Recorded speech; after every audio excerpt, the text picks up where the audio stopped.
And I'd like to call this January 26, 2021 meeting of the Advocacy Committee of the Metro Nashville School Board to order.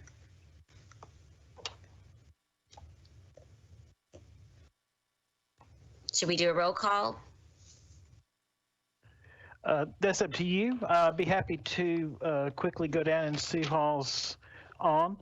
Dr. Gentry? Don't believe she's on. Miss Elrod? Present. So Elrod is present. Mr. Little? Don't believe he's joined yet. Miss Buggs? Present. Miss Buggs is present. Miss Bush? Miss Player Peters? Present. Miss Player Peters is on the line. Miss Pooper Walker? I believe we thought she was running late. And I don't believe Miss Tyler's joined. Miss Tyler, are you there? I'm present. I'm here. She is there. Excellent. And Miss Masters is here. So looks like you have 6 present. Great. Thank you.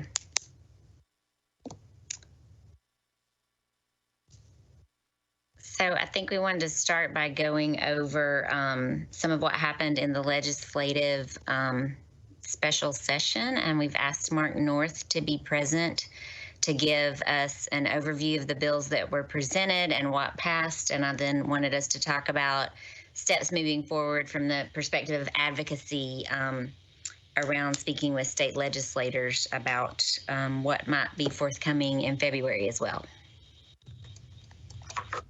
Mr. North with us? There he is. I am. Thank you. Thank you. Good afternoon, everyone. It's a good opportunity to say that I appreciate the work the board members do. Keep up the good work. So last week was a special session to focus on education, and there are some issues that needed taking up quickly. It's been a rough year. Schools went out in March statewide.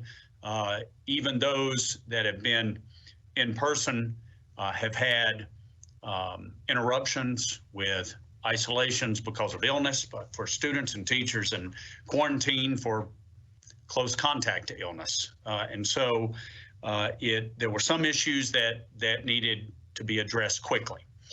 The legislature addressed some of those quickly, but they also sort of veered off and took the opportunity to do some other things as well. The timing was fast. The bill filing deadline was Friday the 15th of January. Monday, of course, was a holiday. Tuesday, they convened and named special committees.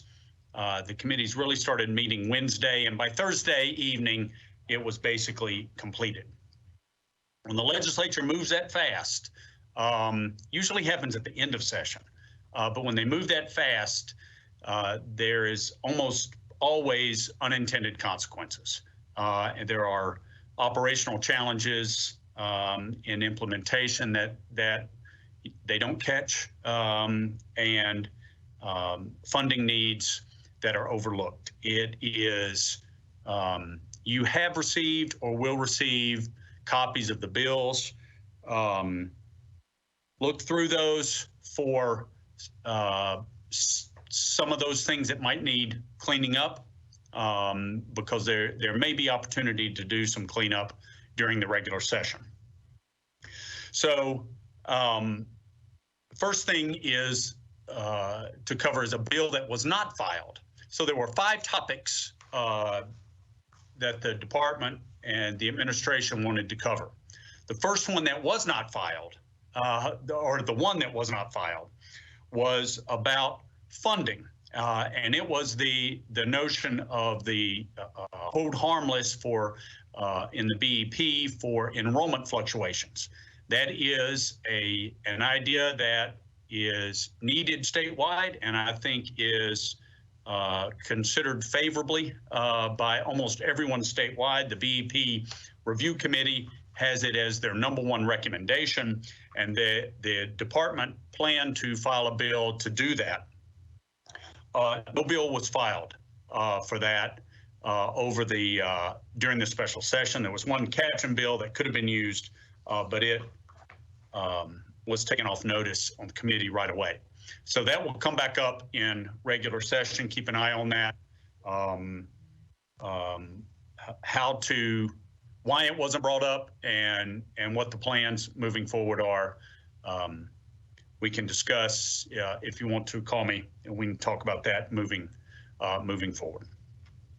So the first bill, I have these numbered by the Senate bill number because they are sort of the 1, 2, 3, 4s of it. But the first one was Senate Bill 1, and that's what is known as the accountability bill. Back in the fall, the governor and the commissioner announced that there would be a hold harmless for evaluations for teachers this year.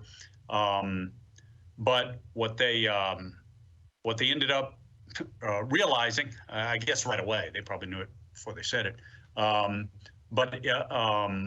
that was up to the legislature, and so they just had to propose it, but it couldn't happen until the legislature actually did it.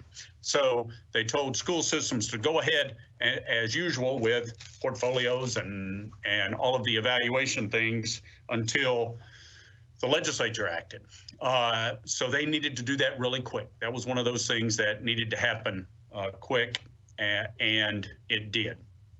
So this bill has a hold harmless for teachers. It excludes data from state assessments and alternative growth models from teacher evaluations. There are no prerequisites or conditions on that hold harmless. It also holds harmless schools and school districts from negative consequences, including assignment to the ASD, priority school status, et cetera, letter grades on the report card, that sort of thing. Now, there's a condition on that, and the condition is that 80% participation on the tests. Now, that is district-wide 80%. It is not school-specific, but district-wide. Also, for students, the local school districts have the option to use test results for students' grades between 0% and 25%. That is a local decision. There's also some update on tenure eligibility, taking into account that testing didn't happen last year, and there's some question about the validity of it this year. So a couple of questions come up. Why the 80% participation? And I'll tell you what the legislators said. There was some concern that if there were no consequences to the tests, that people just would not test.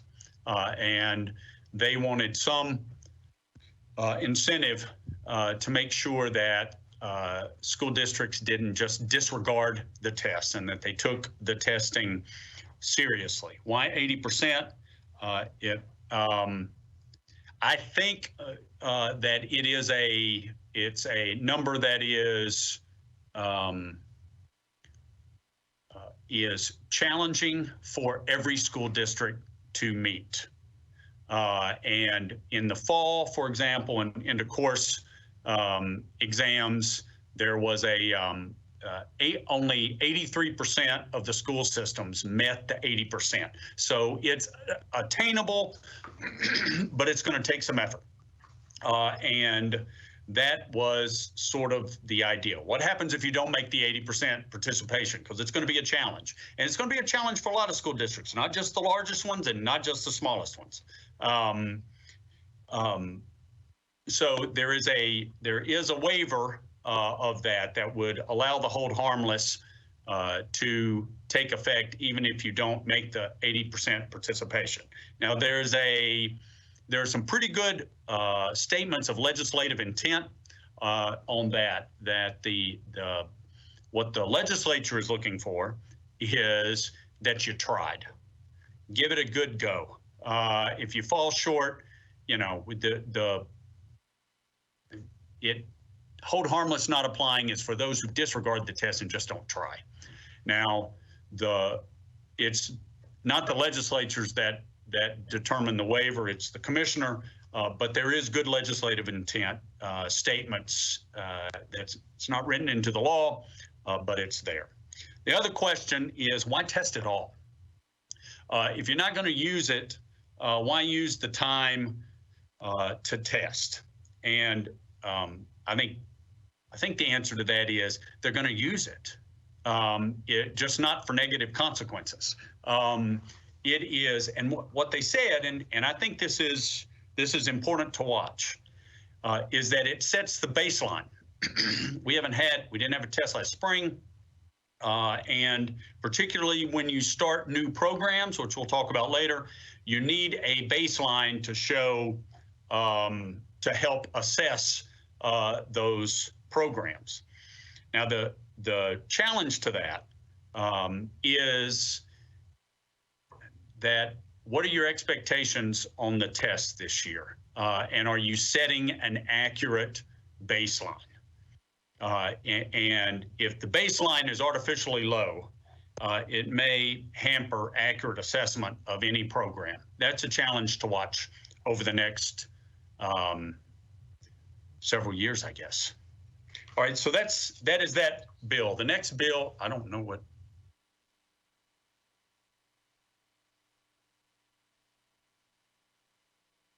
Here we go. The next bill is bill number 2, and it's what is called the learning loss bill. It has 3 primary components. One is the summer camp programs. Now, this is a long, complicated bill. It's 20-some pages long, so you know there are things in that they're going to have to clean up.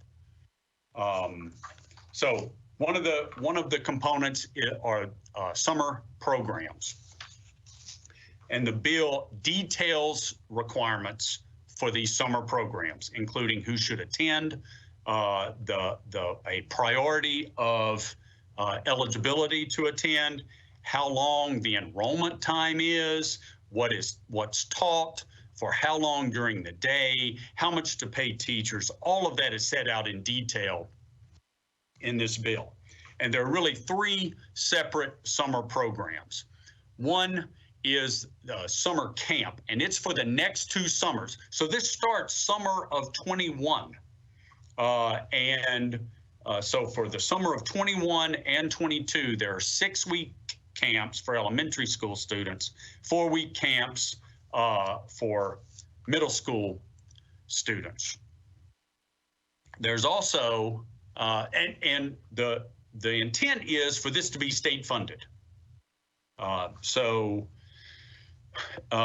will the state funding be enough? Almost certainly not, but that was actually the stated intent. So that's the summer learning camp. There's also, during those first 2 years, so this summer and next summer, after school camps during the summer. Now that is funded by LEAP funding, which is unclaimed lottery winnings, and so it fluctuates. Sometimes there are more unclaimed winnings than other years, but that is restricted to after school programs, and so these are after school programs. The third of the summer programs are bridge camps. That starts in the summer of 23, and it's 4-week camps, and it's for rising 4th graders who just finished 3rd grade and rising 8th graders who just finished 7th grade. There are some retention requirements linked to these bridge camps, and we'll get to that in a minute. Those are the summer programs in this bill. There's also a tutoring program that requires the department to develop the program and produce and provide the materials for the tutoring. It is the Tennessee Accelerating Literacy and Learning Corps is what it's called. And I put there that it's the all core, but if it's, so it's either the Tennessee all core or it's the tall core, or in the bill, it even is abbreviated TALLC, which is talk. So how that's actually going to be referred to, I guess we'll see. So if it had stopped there, we have a bill that purportedly funds summer programs for the next 2 years. And considering what statewide the schools have been through this year, that's not a bad idea. We would have been concerned and are that it's a little micromanaging and it probably underestimates the cost, but it is funding for summer programs over the next 2 years. But the bill doesn't stop there. It goes on for these bridge camps and ties advancing to the 4th grade to these camps. And this retention will require, if a student in the 3rd grade in English language arts is not proficient, if their test based on that one test is approaching or below, then they have some pathways to advance to the 4th grade. So if it is approaching, there are 4 options. They are either retained in the 3rd grade, or they retake the test and pass it, or they attend the 4-week summer camp, or they have tutoring for all the next school year with the new tutoring program. That is if the student is approaching. If the student is below, then there are 3 alternatives: retention in the 3rd grade, retake the test, or the summer's camp plus the tutoring. Now, what's happened there? There are a lot of concerns there, and I'm not going to go through all of them, including cost and a lot of other things. But one we got to touch on is it turns the pressure of high stakes testing. It cranks it up to 11. I mean, you have writing on that one test is whether you go to 4th grade. Writing on that one test is whether you are going to summer school. You know, you're going to the family reunion this summer. Well, it depends on whether junior passes that test in April or not. It's challenging, and it's going to be challenging for the emotional well-being of our students. I don't think I had pressure like that on one test till I was in law school, and I guarantee you I had nightmares. I don't remember actually taking the test, but it's more than 30 years later, and I still remember those nightmares. So that's going to be challenging, and that will take effect in 23. The funding for this learning loss bill is three separate funds. One is in Senate Bill 7009, which is about $67.3 million. Some LEAP funds, which we talked about, the unclaimed lottery winnings, and some from TANF reserves. There was a question in the Senate committee about transportation, and that the cost of transportation would be more than what was being provided. And it looks like the governor will propose some more funding for transportation during the regular session. The next one is next bill is Senate Bill number 3, which is the literacy bill, which requires phonics and literacy plans will need to be submitted and posted. There are lots of requirements to those literacy plans. The state will also create a universal screener that can be used. School districts may use their own screener if it is approved by the state board. It also requires some that higher education training programs. It sets the standards and the curriculum, really the content for that. Some teachers will be required to pass Tennessee Reading Instruction Assessment as well. That's the literacy bill. Finally, is appropriations, which includes 2% to the instructional salary component. If there are any questions, I'll be glad to take them. I know I went through that fast. That 2% is backdated to January 1st. You may have heard talk of a 4% increase. It is my understanding that the governor will propose a recurring 4% increase in his budget for next fiscal year. Those are the bills that were passed. And if you have any questions, I'll try to. I don't have all the answers, but I'll try to answer them. Thank you so much. Do I have any board members with questions? I do. This is Okay. Frida. I guess, I don't know if it's a question or a comment, but I'm gonna go. I guess expectation of class and their position and their efforts.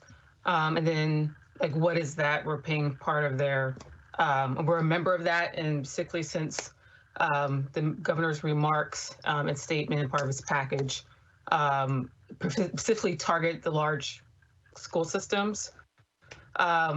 I would like to have seen some type of analysis or update in real time, given that we were elected officials and we were getting media requests and getting requests from stakeholders, and we did not see that. So I guess what's our process, either from you or from class, about special session, particularly, but when we go into the session, as certain things come up that specifically affects large school systems, what's either our communications of the analysis of the bills, and then what are the impact and strategies going forward, since we're specifically being targeted due to basically our size and our input. So if you can talk about that a little bit, I would appreciate that.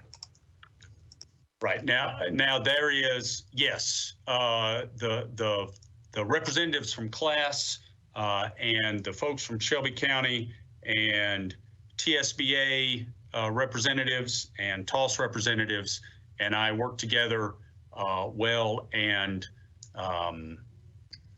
go over these bills with a fine-tooth comb and try to analyze them the best we can and get those informations over and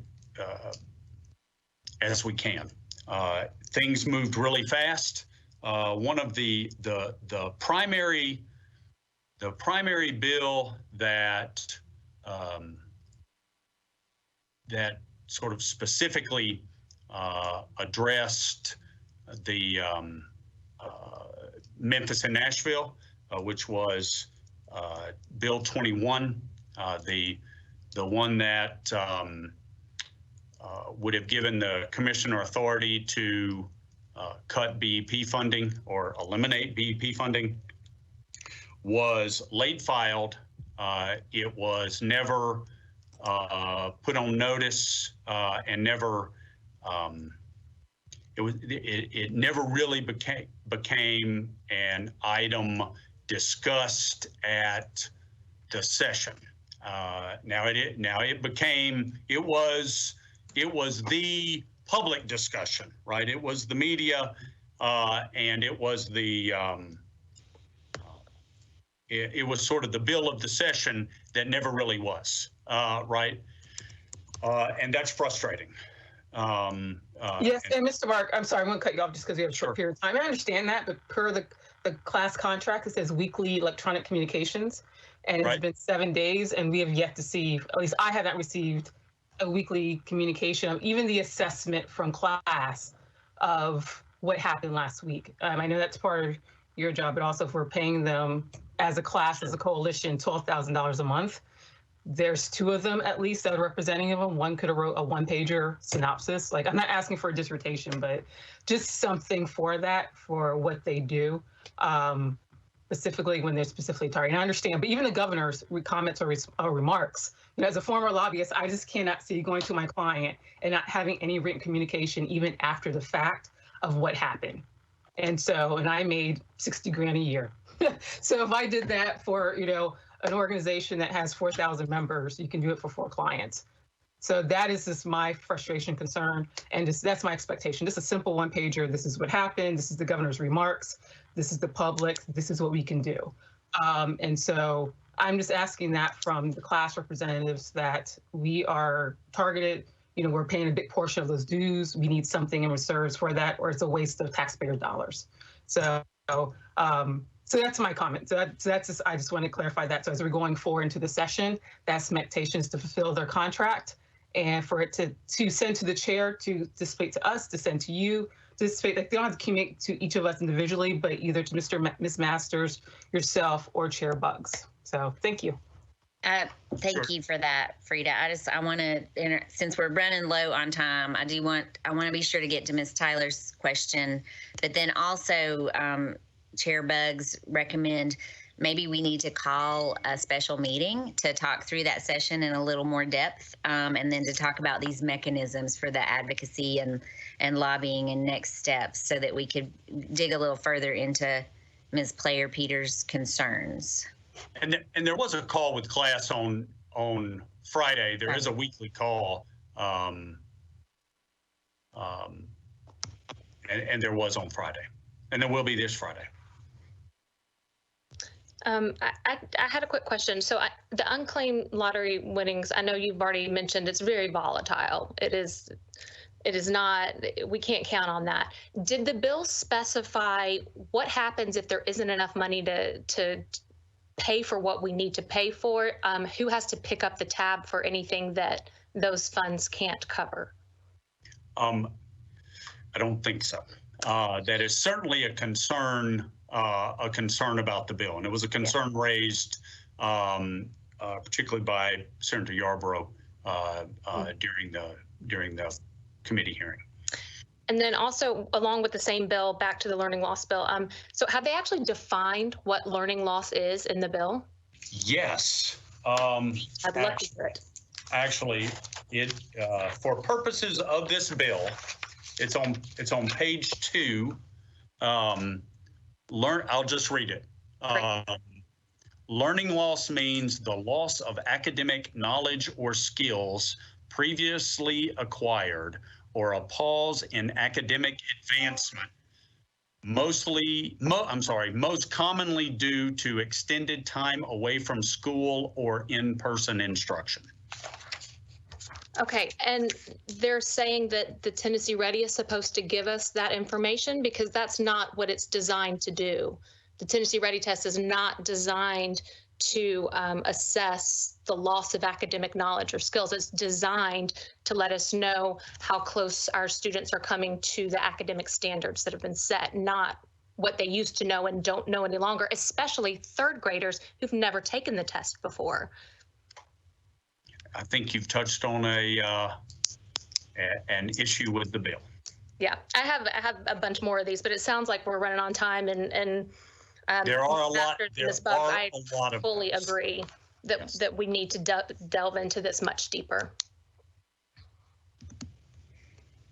Thank you. Yeah, I agree. I do think that to call a special meeting to talk about this in more depth, so that we can understand as a board how to best advocate for what's best for our students here in MNPS around this legislation, which clearly has a lot of issues we need to tackle. I know we have a board retreat coming up on Friday, next Friday. So if maybe I can talk to you, Chair Bugs, about fitting it into the agenda for that. And then if not, call that special meeting. How's that sound? Sure. I mean, if we have some extra time during any one of these next meetings before our 5 o'clock meeting, I'll just take the pulse of the group. And I'm chatting with our attorney right now to see if anything will change drastically between having a session early, like Monday or Tuesday of next week, and our Friday retreat. The only other thing is to consider is that, we have big budget conversations to be had. We have some governance conversations to have during the retreat, and we need to talk through what we need to prioritize. So I'm open to whatever you all are open for. We'll talk soon. Okay. All right. Thank you. And I know we have a full agenda, so I am going to just sort of state for the record that we're going to follow up about doing another work session around this so that we can be sure that we are appropriately advocating on behalf of MNPS. But for now, I will go ahead and adjourn this meeting. Thank you, Mr. North. We appreciate you. Thank you. Thank you.